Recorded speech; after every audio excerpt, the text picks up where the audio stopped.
right, giant builders, today's guest is going to help us understand truth. Let's go.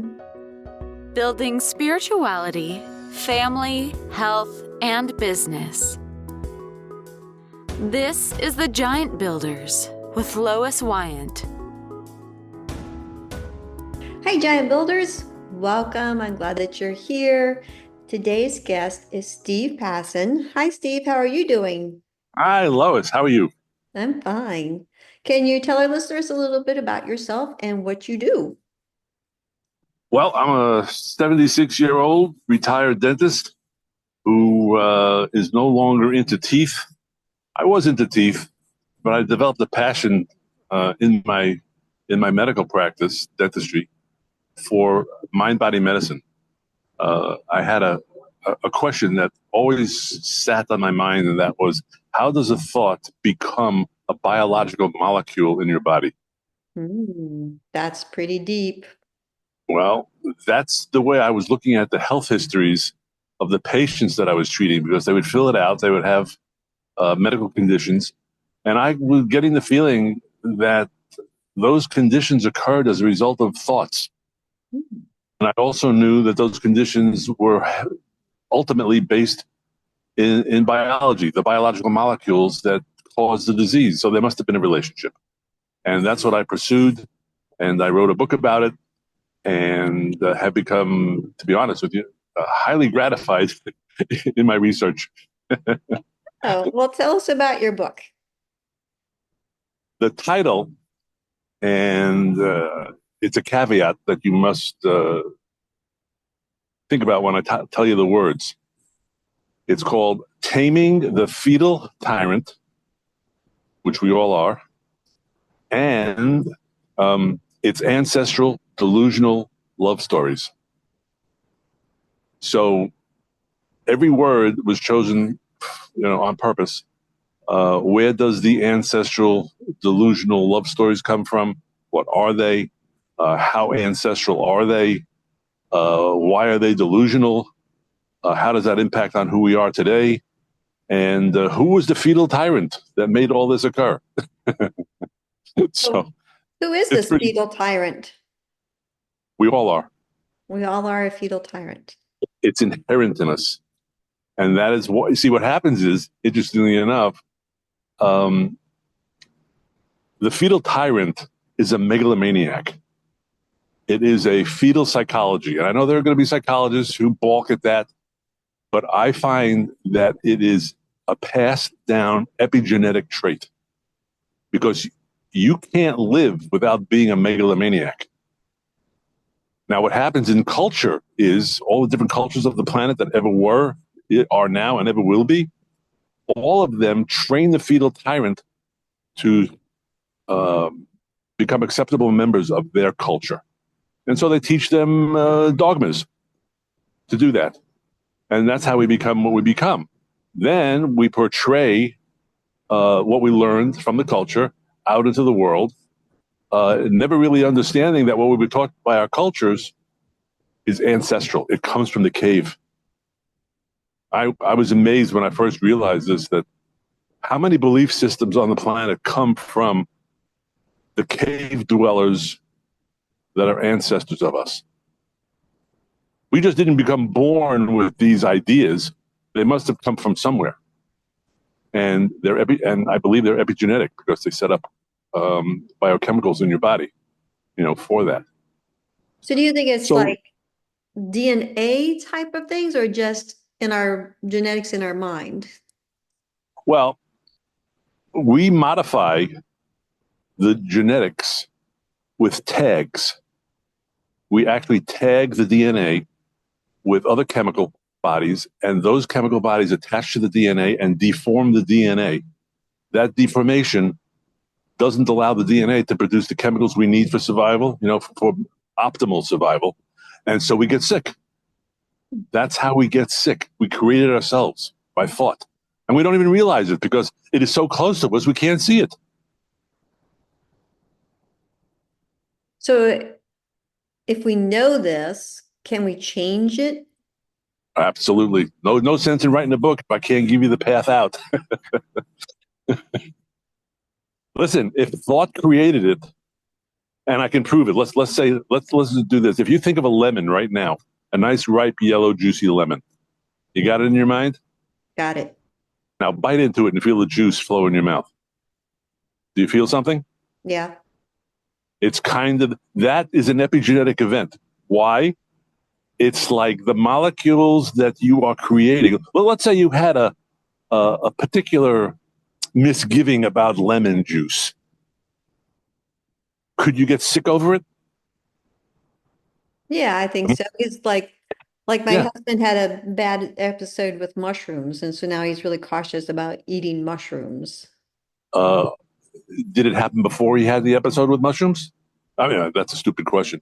But I mean, was it a childhood aversion to mushrooms, or what was the aversion? So it was an adult version, and the mushrooms just were bad. Oh, the mushrooms were bad. Yeah. Okay, so now look what he did. He paired in his mind, it's called pairing, that episode with mushrooms forever. Okay. Now, can he overcome that? Sure. But he has to talk to himself differently than the cave dweller that caused him to believe that mushrooms are bad. You see where I'm going with this? Yeah, yeah, I'm following you. All right, And what about like a real physical pain? Okay, all right. So I somehow or another recently hurt my foot. And apparently I have a bone spur, which now I'm researching and it's not really called like something growth on your bone. It's just like a stretch of your muscle or something like that. So I created that. depends on how it happened. I don't know It how. just didn't. It just didn't magically appear. So let's say it was in the process of appearing until it appeared. Okay. So now, what if now for this you might need a little psychotherapy.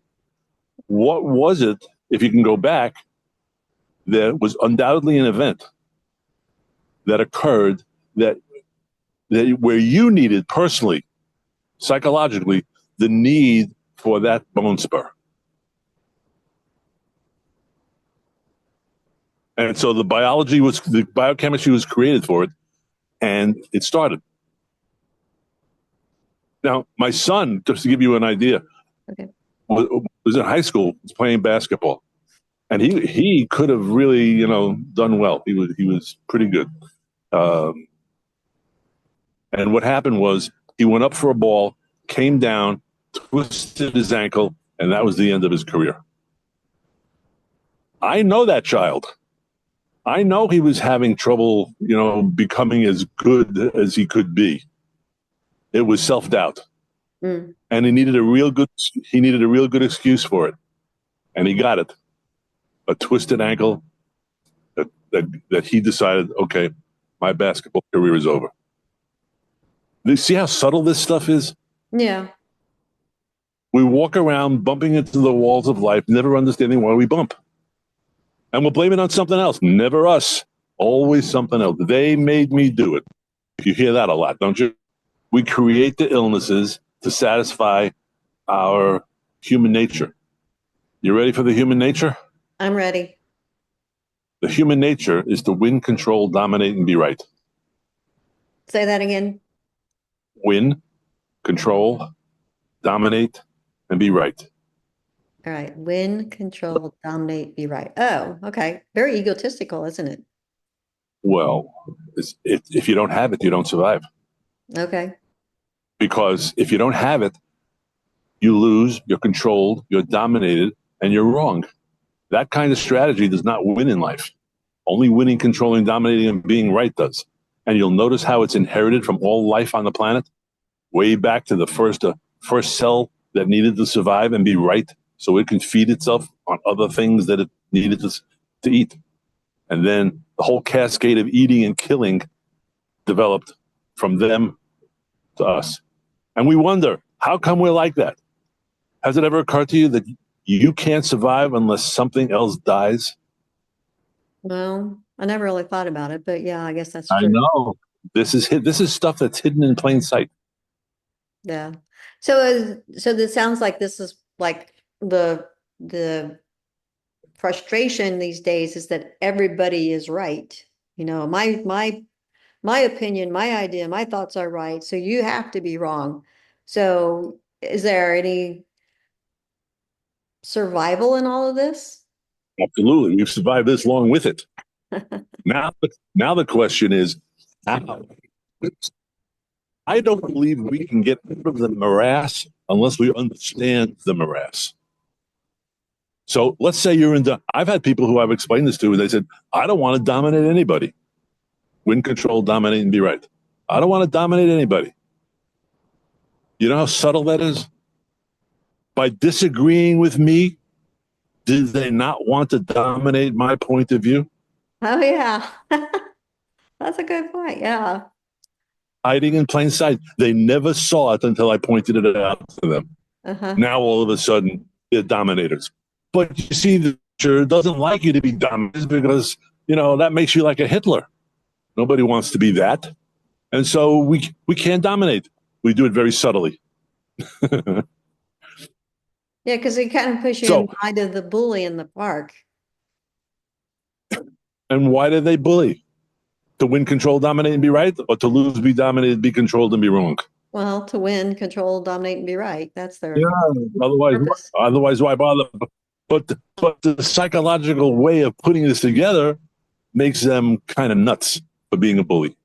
See what I mean? The way they put it together, and then you have then the guy or even the gal, because gals bully.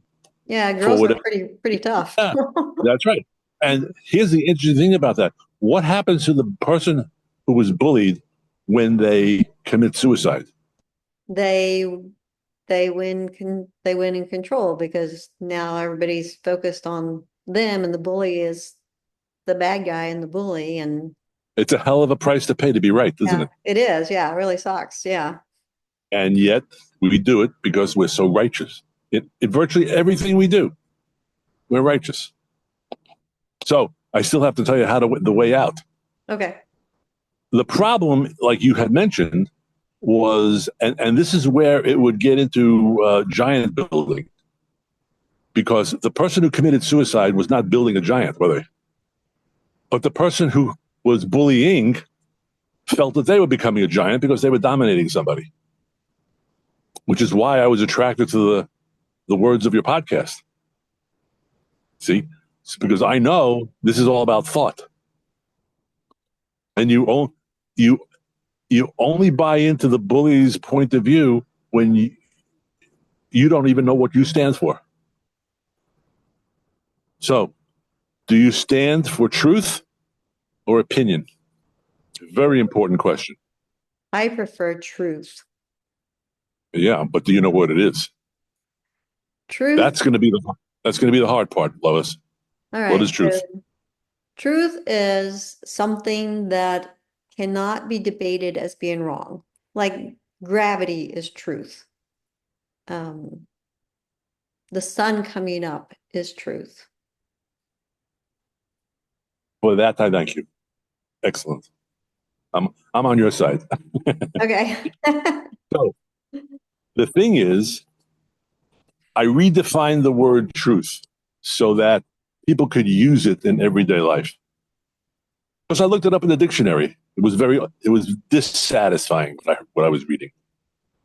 I also looked up what stress was. Very dissatisfying. So I redefined it. Okay. Again, based on the human condition.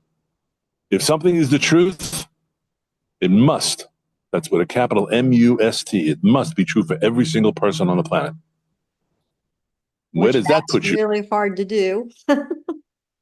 Well, not necessarily. What is on one side of the hand, it's truth. Must be true for everyone on the planet. But on the other side of the hand, if it's not the truth, if it's on one hand, there's only two things in the world, interestingly enough, and that's not good and bad or anything like that, which is kind of trite. But on one side of the hand, it's the truth. Must be true for everyone on the planet. And just because you say it's the truth doesn't mean it's the truth. You got to be able to prove it. The only way to prove anything is the truth is through science. Whether you hate it or love it, it's the only institution we have to prove if something is the truth or not. And a lot of people squirm. They don't like that idea because it calls them to task. Now, all of a sudden, they got to prove something. And a being whose human nature is to win, control, dominate, and be right does not want to be wrong. So don't bother me with proof because it might make me wrong. You see how that works? Yeah, I see how that works. Yeah. On the other side of the hand, if it's not the truth for everyone on the planet, provable by science, it's an opinion. Oh, Only, okay. it's only two things, opinion or truth. Mm-hmm. Now, if you're so inclined, open up the thesaurus and see what an opinion is. But I'll ask you, is an opinion a bias? Yes. Is an opinion and a bias a prejudice? Oh. Hmm. Often I think it's prejudice. All right. Now that's a hedge. Tell me where it's not a prejudice. When you say often, you open up the door for a possibility where it's not an opinion. So can you give me one? Um, all right, let's see here. Okay, opinion as a prejudice. Well, okay, um, racism. You got it. Perfect example. But also, you can drill it down even into you. Are there people prejudiced against you, and that's their opinion of you, and that's their bias of you? Yeah. And I rest my case. You see how Okay. that works? It's pretty simple, hidden in Yeah. plain sight. But notice also, as a human being, how you hedged. You were dancing on the edge of a knife. You know, well, it could be woulda, coulda, shoulda. Now, here's a hard one. This is you're gonna hate this. Okay. Most people do. Is All an right. opinion is opinion a bias and a prejudice also a faith? All right, say that again. Is an opinion a bias, a prejudice, a faith? Is it opinion, a bias, or prejudice of faith? Those three are those three a faith? Oh, opinion, bias, prejudice. Opinion, bias, prejudice, faith. Hmm. Be careful of the hedge. Oh, I'm thinking, is it a bias? Is faith a bias? I believe you know that deep inside. I believe you've lived it. I believe we've all lived it and we don't like it, so we make something else up to assuage the feeling we have about it. That's how subtle we are, Lois. Okay. We are strange creatures that way. Well, we're strange creatures in a lot of ways, but Yeah. So I say an opinion is a bias, is a prejudice, which is also a faith that one has in the opinion being right, in the bias being right, and a faith in the prejudice being right. So would you agree that an opinion, bias, prejudice, and a faith are all the same? yeah, I could put that together. Yeah. You ready for the hard one now? This is even Then you harder. told me that was the hard one. Well, I know. That's all. No, It was part A of the hard one. okay. All right, what's the harder one? Part B is, are all religions faiths? No, No. Ooh, tell me how. because oh, okay, let me think about this. I just want you to notice your knee-jerk reaction, though. Well, I feel like there's some religions that are cults, and that's not necessary. I can't see that as a faith as much as it is just kind of a brainwash concept. Do those cults see the religion that you aspire to as being a cult? Probably. Well, which religion is not a cult? Even Christianity started out as a cult. Really? You think so? Oh, I looked it up.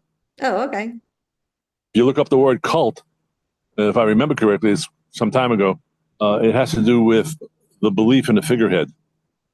Oh, well, okay. Then Like, there like isn't, then there really who isn't a religion that wouldn't be considered a cult with that definition. they all start out that way. I even come up with an interesting point of view. You ready for this one? Hiding in I'm plain sight? ready. I know. I'm full of them. We're full of it. I say there's only one religion on the planet, based on the human nature to win, control, dominate, and be right. And that religion is Protestantism. Okay, and why do you say that? Because of the word Protestant. The first part of the word is protest. And there's no religion that did not come to be without the protest against the mother religion. And they split away from it and decided to believe in something that they wanted to believe in. And in Martin Luther's case, he was excommunicated. They went to war with the Catholic Church. And then when he won, he became a Lutheran, and Calvin became a Calvinist. But Zwingli, he got killed in the name of God. That's why you never hear of him. It was another fighter for his brand of Protestantism. But you see the word protest in there? Yeah, I do. Comes from the human nature to win, control, dominate, and be right. And if I don't believe you're doing right by me, I'm going to protest. Martin Luther tacked his complaints on the door of the church. Mm-hmm. See how all that worked? Yeah. It all makes sense. And yet, we'll die for it. Yeah. Because We'll even modify it as the decades and millennia go by. Well, they were wrong in their belief 1,000 years ago, or however long ago it was. We're right today. 1,000 years from today, we'll be wrong to somebody else's point of view. yeah. But you see, the common denominator is to win, control, dominate, and be right, which is the human nature. The human nature twists all this into righteousness. And There's no changing this.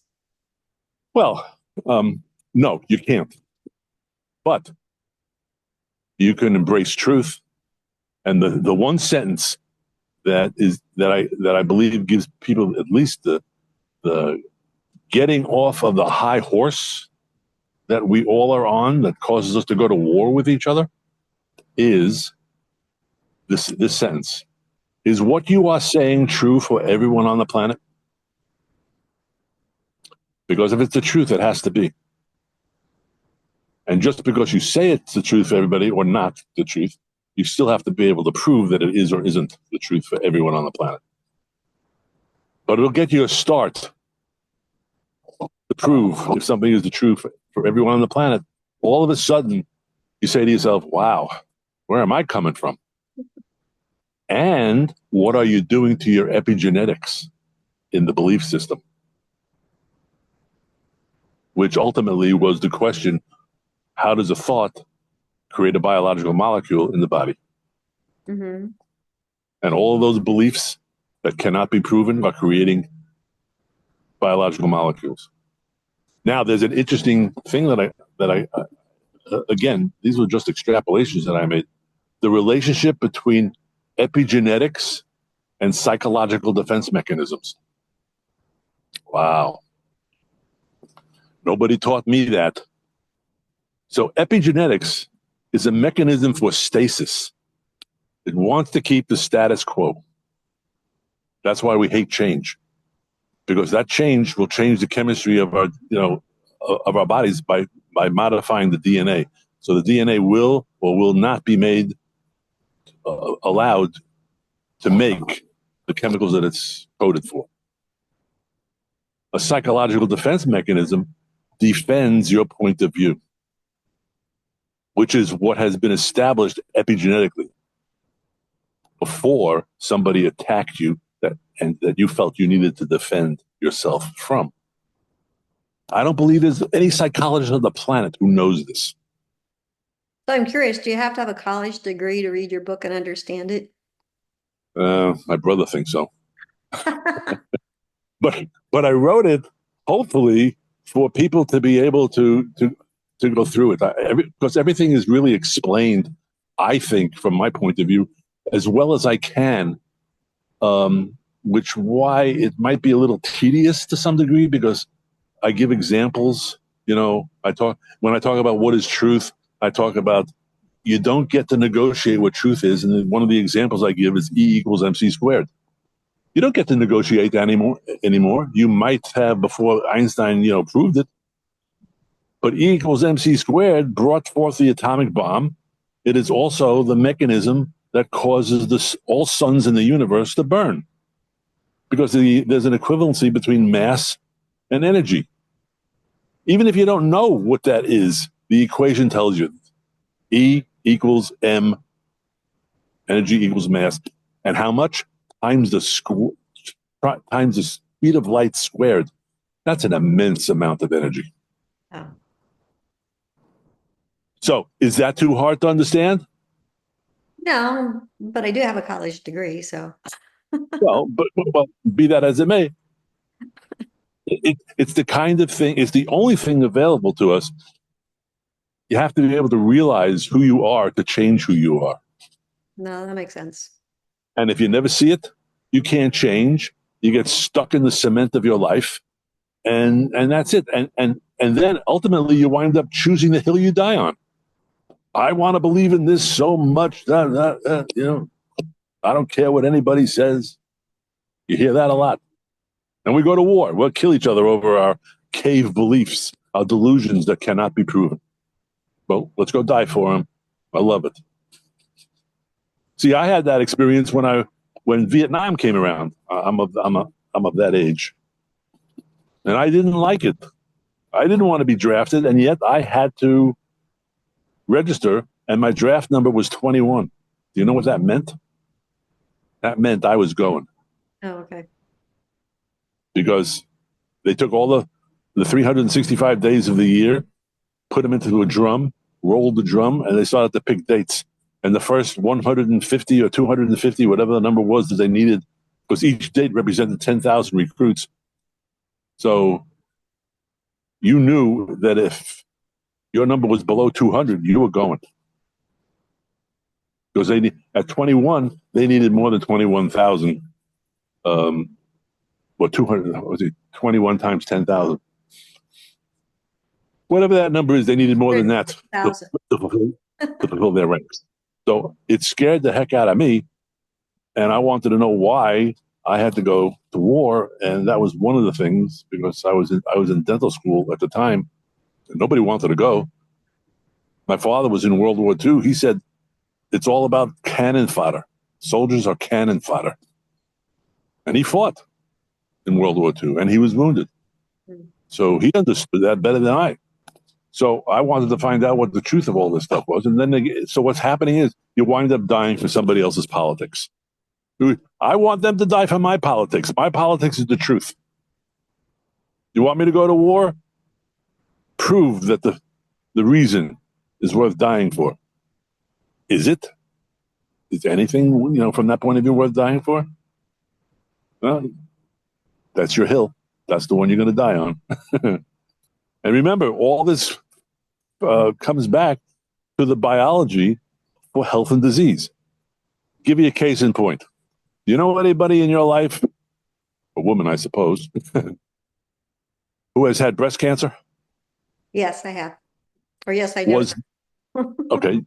Was there or is there an emotional event that occurred upon, in and around, let's say 3 months-ish of the diagnosis of breast cancer? Well, that I don't know. I usually just find out somebody has it. Right. Mm-hmm. The thing is, my aunt, when I was 17 years old, developed breast cancer. And she went through, her husband wanted, at the time, a divorce, and he cheated on her. Mm. My father, being a very volatile man, went berserk. I, on the other hand, looked at the relationship between the event in life that she went through and the disease onset that was created. I never saw that as disparity. I saw that as complementary.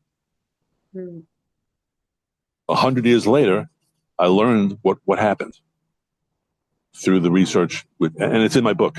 This is in my book. I changed the name to protect the innocent. So what happens is she was going through a highly emotional event, and evidently she didn't like it. Nobody would.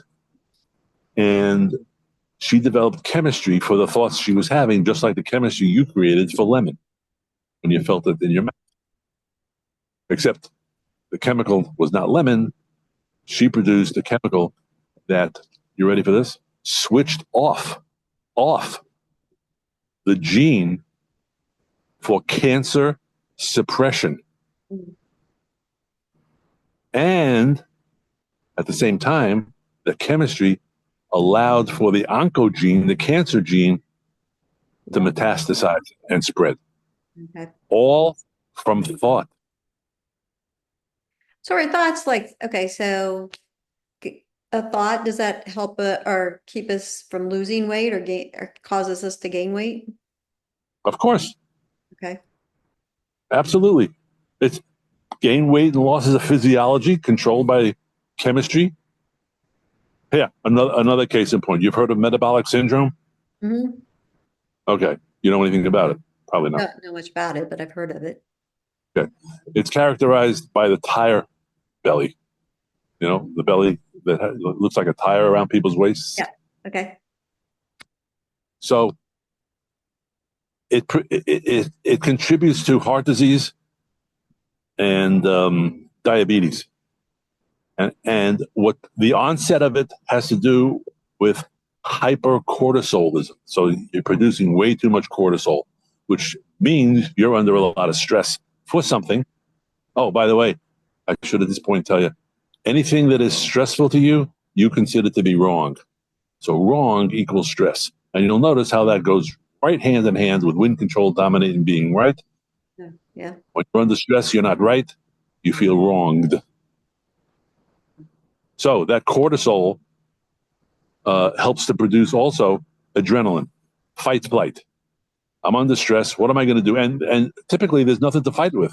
I mean, there's no saber-toothed tiger to run away from, you know, and there's nobody to punch in the face. So you sit there with your thoughts, continuing to produce cortisol. Guess what happens then? Cortisol, in certain people, acts on the gene that produces cortisol and doesn't allow it to turn off. Mm. And yet, you can turn it off by changing your way of thought. Because everybody who has metabolic syndrome can change it. It's a stress-related disease. Stress is what you think is wrong. Wrong comes from your culture. Somebody taught you what was right and wrong about the thing you are making judgments about. And there you have it, Lois. There it is. There it is, folks. What do you think of this scenario? I think I need you to get your book and kind of read it slowly. I think it's world changing. Mm-hmm. Because I wrote it to conform to my own definitions of truth, meaning that what you're going to read is true for everybody on the planet. There's no scat in my book. Okay. Another interesting thing, and this one I cried about. How much time do we have? Do we have enough time? Yeah, whatever you got. Oh, okay. And I made it part of my book. There was this little girl, 2 years old, who at the time was around the same age as my grandson. And she was being taught, her name was Riley Ann Sawyer. You can Google her and find out her story. And I'll give you some background of it. Her parents, particularly her father, wanted to teach her discipline. And to do that, they strapped her, they held her head under water, they beat her, and one day the father lost it.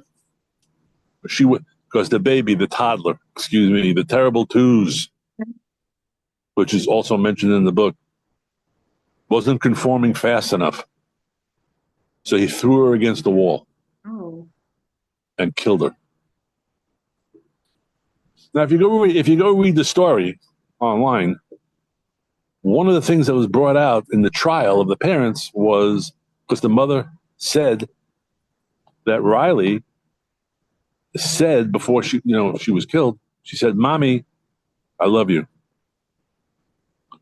Now, I had been working on my concept of what love is based on the human nature to win, control, dominate, and be right, because all of this stuff has to fit. Otherwise, I'm a blowhard. And when I read that she said to her mother, "Mommy, I love you," I started to cry. Hmm. Why? Love I don't know.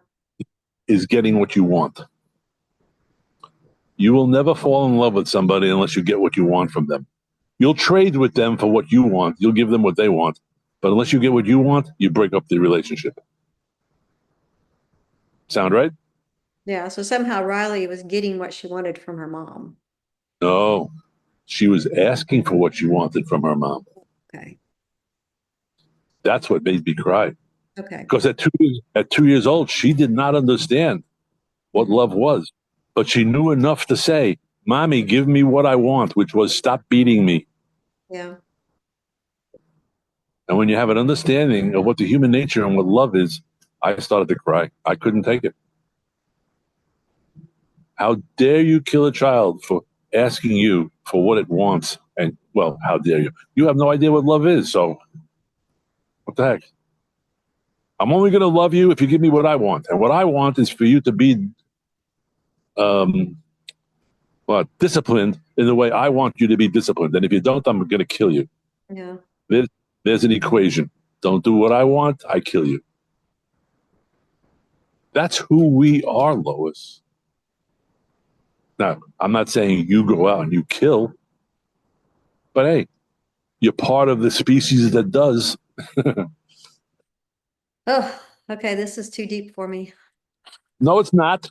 Not at all. These things have occurred. What I want to do is to show you um, how things get twisted and distorted in mind, so that you make the chemistry like, oh, this is too deep. I can't handle it. So that means I'm going to go into denial. That's a psychological defense mechanism. I'm going to go into denial. This can't be the way I want it to be. So I want to protect my epigenetics by saying it doesn't exist. But there it is in front of you.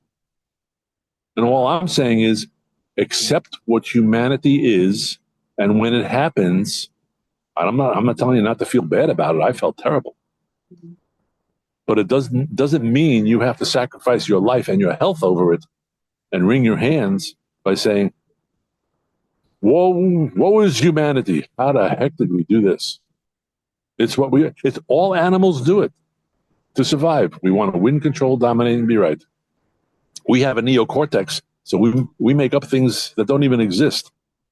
One of the things that really got me was, if I may, do you know how many religions there are on the planet? I have no idea. About 10,000. Okay. That ought to tell you something dramatic Mhm. about the human condition. Of what need is there for 10,000 religions if humanity doesn't see the world it lives in as a way to win, control, dominate, and be right? And to validate itself, it must align with God. And God turns out to be whatever religion you decide to manufacture, all 10,000 of them. Because every religion wants God on their side as the ultimate win. Now you can run from that, but there we are. And that's what the book is about. It's about showing us who we are, how we became this way. It goes back to the fetal psychology, which I believe is epigenetic, because it turns out to be these beliefs, being chemicals, can be transgenerationally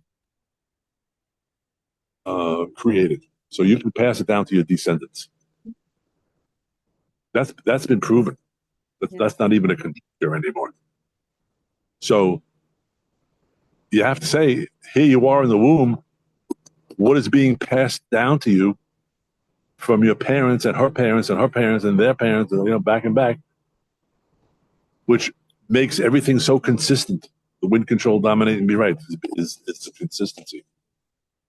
has to come from somewhere, and I believe it comes from the fetal psychology, which is where I started in the beginning by saying a lot of psychologists would go crazy for hearing this. Where's the proof? The proof is it's there. It's existential.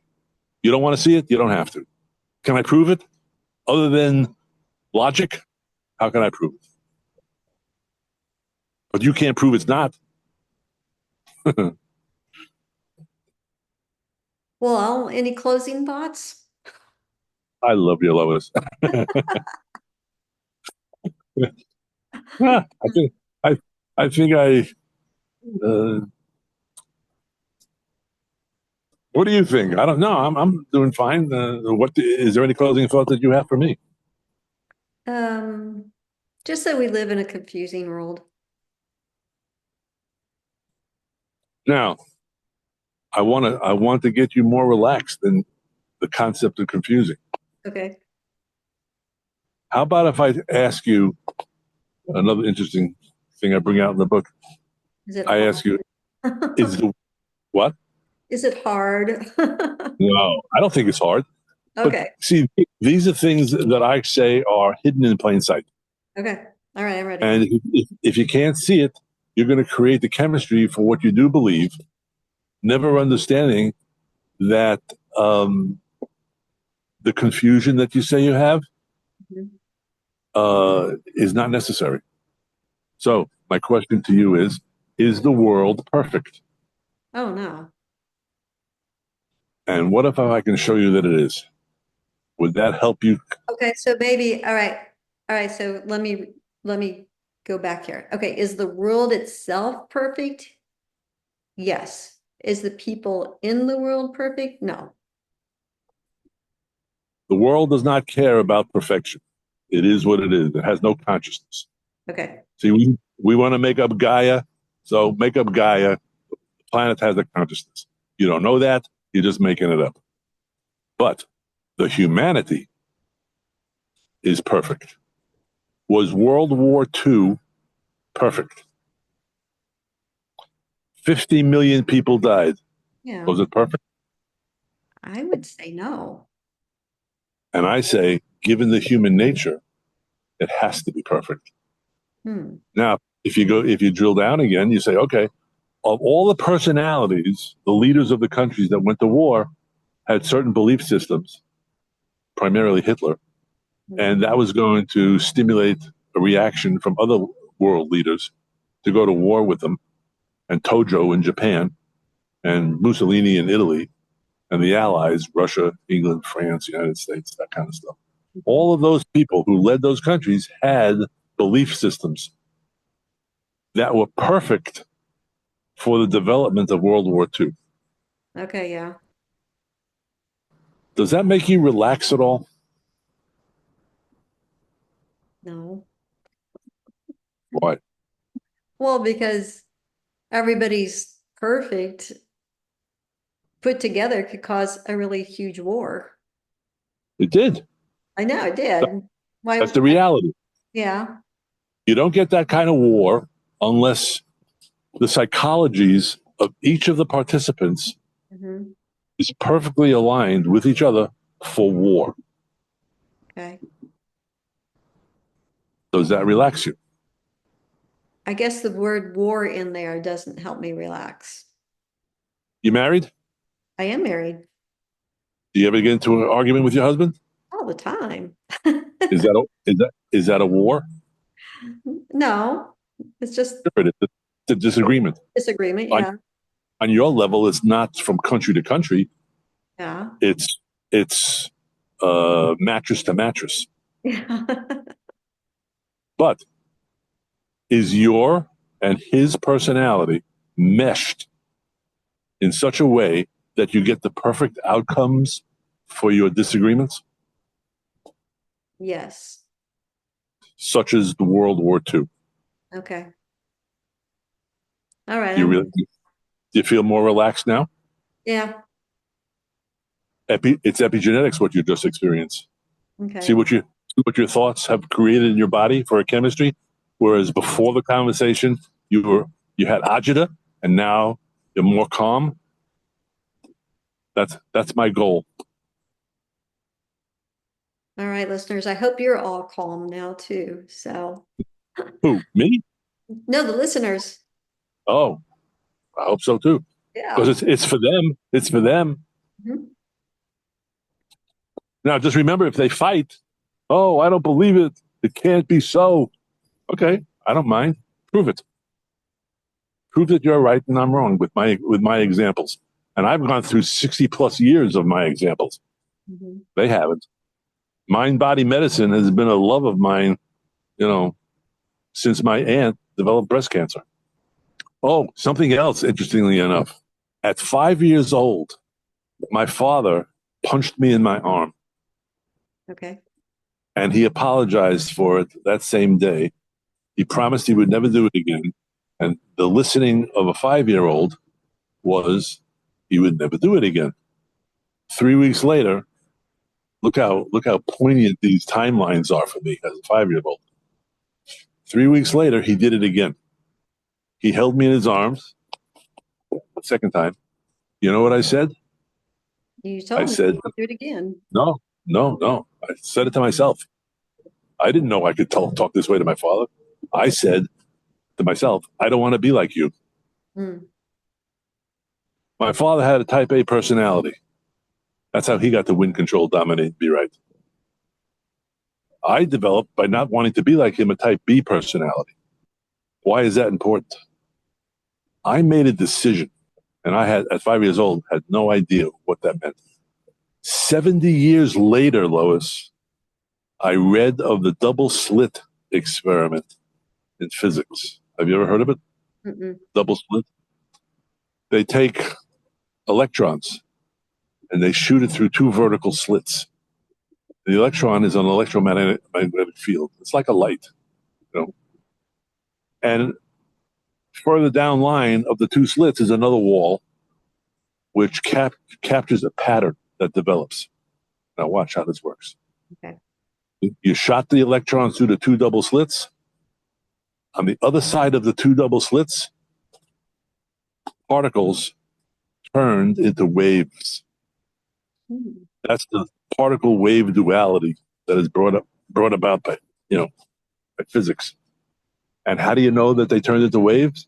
Because the downline wall showed 5 vertical lines of light. And you only get those kinds of light when waves interfere with each other. So Mm. some waves cancel out and Mhm. some waves don't cancel out. They augment. And so you get light, dark, light, dark, light, dark. Now, why is that important? I So don't know how. that things can I'm change. sorry. Well, no, that's just the duality between particles and waves. Okay. Like they say, light has two functions, a wave function and a particle function. Well, how can it be both at the same time? That's part of the conundrum in physics. Be that as it may, I'm not going to get into that other than to say 70 years later, I looked at that. The physicists at the time, when they came up with it, they said, well, there was a third force, if you will, in the room of the experiment of the double slits. And that was the scientist who was doing the measuring. Wow. So 70 years later, I decided that when I told my father that I didn't want to be like him, I was making a decisional measurement. And I was causing wave function in my brain to become a particle by thought. And the proof of it is the double slit experiment. Again, nobody has put that together. Now, it's conjecture on my part, but it uses the physics of the day. And so we all do that. Every single time you make a decision to fight with your husband or not to fight with your husband, to be happy or not over something that you were taught culturally to be or not to be, you are decohering a wave into a particle. And that's how you get to think what you think. That's how it works. And there's I have never stopped thinking about this. There's more, but I would have to probably write an addendum to the book to put more in. But I'm fascinated, as you could probably tell. Yeah. It's a very big project for you. Well, it's been a lifelong thing. Mhm. Again, it's the love affair that I have with humanity, in spite of itself. Yeah. All right. Well, Giant Builders, we're going to have all of Steve's links below, as well as a link to the media page will get you to his book. Well, Steve, it's been a very enlightening conversation. I have learned a lot. If you have other further questions, I'll be happy to talk to you some more. Okay, I appreciate that. All right, Giant Builders, we'll see you next week. Thank you for listening. This has been The Giant Builders with Lois Wyant.